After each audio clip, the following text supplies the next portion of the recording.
كنت نايم في أوضة الضيوف عند خالتي. الليل جه والدنيا هادية تماما، بس وأنا هقوم أشرب مية سمعت صوت غريب زي حد بيهمس من تحت السرير. جريت ونورت النور، مفيش حاجة. رجعت أنام، بس المرة دي سمعت صوت بيقول: أنا هنا تحتك على طول.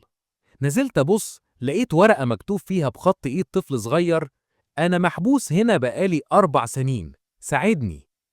تاني يوم حكيت لخالتي، وشها شحب وقالت لي: دي أوضة ابني اللي مات تحت السرير، وما لقيناهوش إلا بعد ما شمينا ريحته.